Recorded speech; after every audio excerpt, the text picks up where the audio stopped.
Hi friends, ಎಲ್ರಿಗೂ ನಮಸ್ಕಾರ. Welcome to Yashu ಪಾಕಶಾಲೆ. ನಾನಿವತ್ತು ಆಲೂ ಮತ್ತು ಕ್ಯಾಪ್ಸಿಕಮ್ಮಲ್ಲಿ ಆಲೂ ಕ್ಯಾಪ್ಸಿಕಮ್ ಬಾತ್ ಮಾಡಿ ತೋರಿಸ್ತಾ ಇದ್ದೀನಿ. ಇದು ತುಂಬ ಈಸಿಯಾಗಿರುತ್ತೆ, ಸಿಂಪಲಾಗಿ ಮಾಡ್ಕೋಬೋದು. ತುಂಬಾ ಚೆನ್ನಾಗಿರುತ್ತೆ ಟೇಸ್ಟು, ಮತ್ತು ಲಂಚ್ ಬಾಕ್ಸ್ಗೆಲ್ಲ ತುಂಬಾ ಚೆನ್ನಾಗಿರುತ್ತೆ. ಇದನ್ನು ಹೇಗೆ ಮಾಡೋದು ಅಂತ ನೋಡೋಣ ಬನ್ನಿ. ಮೊದಲಿಗೆ ಒಂದು ಪ್ಯಾನ್ ಬಿಸಿ ಇಟ್ಕೊಂಡು ಅದಕ್ಕೆ ನಾನು ಒಂದು 3 ಹಸಿಮೆಣ್ಸಿನ್ಕಾಯಿ ಹಾಕ್ತಾಯಿದ್ದೀನಿ, ಮತ್ತು ಒಂದು 6ರಿಂದ 7 ಬ್ಯಾಡಗಿ ಮೆಣಸಿನ್ಕಾಯಿನ ಸೇರಿಸ್ತಾಯಿದ್ದೀನಿ.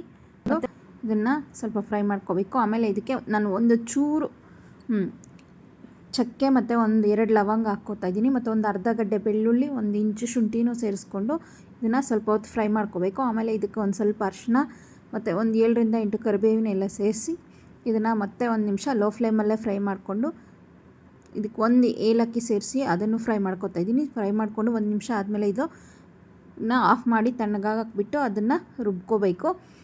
ಈಗ ಸ್ಟವ್ ಮೇಲೆ ಒಂದು ಕುಕ್ಕರ್ ಇಟ್ಟು ಬಿಸಿ ಮಾಡಿ ಅದಕ್ಕೆ 1-2 ಟೇಬಲ್ ಸ್ಪೂನ್ ಆಗೋಷ್ಟು ಎಣ್ಣೆ ಹಾಕ್ಕೊಂಡಿದ್ದೀನಿ, ಮತ್ತು ಒಂದು ಸ್ವಲ್ಪ ಚಕ್ಕೆ, ಲವಂಗ, ಪಲಾವ್ ಎಲೆ, ಒಂದು ಸ್ವಲ್ಪ ಕಸೂರಿ ಮೇಥಿ ಹಾಕ್ಕೊಂಡು ಇದನ್ನು ಒಂದು ಈರುಳ್ಳಿನ ಸಣ್ಣದಾಗಿ ಸ್ಲೈಸಾಗಿ ಕಟ್ ಮಾಡಿ ಹಾಕ್ಕೊಂಡಿರೋದನ್ನ ಹಾಕ್ಕೊಂಡು ಇದನ್ನು ಸ್ವಲ್ಪ ಹೊತ್ತು ಫ್ರೈ ಮಾಡ್ಕೋಬೇಕು. ಅದು ಸ್ವಲ್ಪ ಫ್ರೈ ಆದಮೇಲೆ ಇದಕ್ಕೆ ಒಂದು ಅರ್ಧ ಹಿಡಿಯಷ್ಟು ಪುದೀನ ಸೊಪ್ಪು ಸೇರಿಸಿ ಅದನ್ನು 1 ನಿಮಿಷ ಫ್ರೈ ಮಾಡಿಕೊಂಡು ಆಮೇಲೆ ಇದಕ್ಕೆ 2 ಮೀಡಿಯಮ್ ಸೈಜ್ 2 ಟೊಮೆಟೊ ಸಣ್ಣದಾಗಿ ಕಟ್ ಮಾಡಿ ಹಾಕ್ಕೊಂಡಿದ್ದೀನಿ, ಅದನ್ನು ಸೇರಿಸಿ ಟೊಮೆಟೊ ಚೆನ್ನಾಗಿ ಮೆತ್ತಗಾಗೋವರೆಗೂ ಫ್ರೈ ಮಾಡಿಕೊಂಡು ಇದಕ್ಕೆ ಕ್ಯಾಪ್ಸಿಕಮ್, ನಾನಿಲ್ಲಿ 1-2 ಕ್ಯಾಪ್ಸಿಕಮ್ನ ಸ್ವಲ್ಪ ದೊಡ್ಡ ಪೀಸಸ್ ಆಗಿ ಕಟ್ ಮಾಡ್ಕೊಂಡಿದ್ದೀನಿ, ಅದನ್ನು ಸೇರಿಸಿ 1 ನಿಮಿಷ ಇದನ್ನು ಫ್ರೈ ಮಾಡಿಕೊಂಡು ಆಮೇಲೆ ಒಂದು ಆಲೂಗಡ್ಡೆನ ಸಿಪ್ಪೆ ಬಿಡಿಸಿ ಕ್ಯೂಬ್ಸಾಗಿ ಕಟ್ ಮಾಡಿಟ್ಕೊಂಡು ಅದನ್ನು ಸೇರಿಸ್ತಾ ಇದ್ದೀನಿ. ಅದನ್ನು ಸೇರಿಸಿ 1 ನಿಮಿಷ ಚೆನ್ನಾಗಿ ಅದನ್ನು ಫ್ರೈ ಮಾಡಿಕೊಂಡು ಆಗಲೇ ನಾವು ಫ್ರೈ ಮಾಡಿ ರುಬ್ಬಿಟ್ಕೊಂಡಿರೋ ಅಂಥ ಮಸಾಲೆನ ಇದಕ್ಕೆ ಸೇರಿಸ್ತಾ ಇದ್ದೀನಿ. ಸೇರಿಸಿ ಅದರದನ್ನು 1 ನಿಮಿಷ ಇದನ್ನು ಫ್ರೈ ಮಾಡ್ಕೋಬೇಕು. ಈ ಮಸಾಲೆ ಎಲ್ಲ ಚೆನ್ನಾಗಿ ಅದಕ್ಕೆ ಹಿಡಿಬೇಕು. ಆ ಥರ ಫ್ರೈ ಮಾಡ್ಕೊಂಡು ಆದಮೇಲೆ ಇಲ್ಲಿ ನಾನು ಒಂದು 1/4 kg ಆಗೋಷ್ಟು ಅಕ್ಕಿನ ನೆನೆಸಿಟ್ಕೊಂಡಿದ್ದೀನಿ, ಒಂದು 10 ನಿಮಿಷ ನೆನೆ ಹಾಕಿ ಇಟ್ಕೊಂಡಿದ್ದೆ. ಈಗ ಅದನ್ನು ಚೆನ್ನಾಗಿ ತೊಳೆದು ಇದನ್ನು ಇದಕ್ಕೆ ಸೇರಿಸಿ ಮಿಕ್ಸ್ ಮಾಡ್ಕೊಳ್ಳೋಣ. ಇದೊಂದು 1 ನಿಮಿಷ ಇದನ್ನು ಮಿಕ್ಸ್ ಮಾಡ್ಕೊಂಡು ಆದಮೇಲೆ ಇದಕ್ಕೆ ನಾನು ನೀರು ಸೇರಿಸ್ಕೊತಾ ಇದ್ದೀನಿ. ನಾನು ಈ ಗ್ಲಾಸಲ್ಲಿ 1 ಗ್ಲಾಸ್ ಅಕ್ಕಿ ತೊಗೊಂಡಿದ್ದೆ, ಈಗ ಇದಕ್ಕೆ 2 ಗ್ಲಾಸ್ ನೀರು ಸೇರಿಸ್ತಾ ಇದ್ದೀನಿ.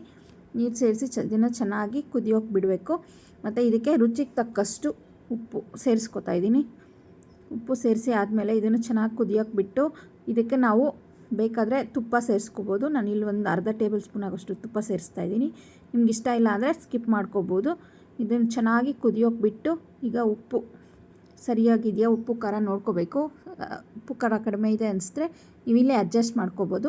ನನಗೆ ಇಲ್ಲೊಂದು ಸ್ವಲ್ಪ ಉಪ್ಪು ಕಮ್ಮಿ ಅನಿಸ್ತು, ಅದಕ್ಕೆ ಸ್ವಲ್ಪ ಉಪ್ಪು ಸೇರಿಸ್ತಾ ಇದ್ದೀನಿ. ಆಮೇಲೆ ಇದನ್ನು ನಾನು ಲಿಡ್ ಕ್ಲೋಸ್ ಮಾಡಿ 2 ವಿಷಲ್ ಬರ್ಸ್ಕೊಂಡ್ರೆ ಸಾಕಾಗುತ್ತೆ. ಸೂಪರಾಗಿರೋವಂಥ ಆಲೂ ಕ್ಯಾಪ್ಸಿಕಮ್ ಬಾತ್ ರೆಡಿಯಾಗಿದೆ. ನೋಡಿ ಎಷ್ಟು ಚೆನ್ನಾಗಿ ಬಂದಿದೆ ಅಂತ. ಇದೆಲ್ಲ ಪರ್ಫೆಕ್ಟಾಗಿ ಬೆಂದಿದೆ. ಅನ್ನ ಉದ್ರುದ್ರಕ್ಕೂ ಕೂಡ ಆಗಿದೆ. ತುಂಬಾ ಟೇಸ್ಟಿಯಾಗಿರುತ್ತೆ. ನೀವು ಒಂದು ಸಲ ಮನೆಯಲ್ಲಿ ಇದನ್ನು ಟ್ರೈ ಮಾಡಿ ನೋಡಿ, ತುಂಬಾ ಟೇಸ್ಟಿಯಾಗಿರುತ್ತೆ. ಇದು ಮಸಾಲೆ ಎಲ್ಲ ರುಬ್ಬಿ ಹಾಕಿ ಮಾಡಿರೋದ್ರಿಂದ ಮಕ್ಕಳಿಗೆ ಲಂಚ್ ಬಾಕ್ಸ್ಗೆಲ್ಲನೂ ಮಾಡಿಕೊಟ್ರೆ ತುಂಬಾ ಚೆನ್ನಾಗಿರುತ್ತೆ. ನೀವು ಒಂದು ಸಲ ಇದನ್ನು ಮನೆಯಲ್ಲಿ ಟ್ರೈ ಮಾಡಿ ನೋಡಿ, ಹೇಗೆ ಬಂತು ಅಂತ ನಮಗೆ ಕಮೆಂಟ್ ಮಾಡಿ ತಿಳಿಸಿ. ನಮ್ಮ ವಿಡಿಯೋ ನಿಮ್ಗೆ ಇಷ್ಟ ಆಗಿದ್ದರೆ ನಮ್ಮ ವಿಡಿಯೋ ಲೈಕ್ ಮಾಡಿ, ನಿಮ್ಮ ಫ್ಯಾಮಿಲಿ ಫ್ರೆಂಡ್ಸ್ ಜೊತೆಗೆ ನಮ್ಮ ವಿಡಿಯೋ ಶೇರ್ ಮಾಡಿ. ಟೇಸ್ಟಿ ಈಸಿ ರೆಸಿಪೀಸ್ಗೋಸ್ಕರ ನಮ್ಮ ಚಾನಲ್ನ ತಪ್ಪದೇ ಸಬ್ಸ್ಕ್ರೈಬ್ ಮಾಡಿ. ಫೇಸ್ಬುಕ್ಕಲ್ಲಿ, ಇನ್ಸ್ಟಾಗ್ರಾಮಲ್ಲಿ ನಮ್ಮ ಪೇಜ್ ಫಾಲೋ ಮಾಡಿ. Thank you for watching.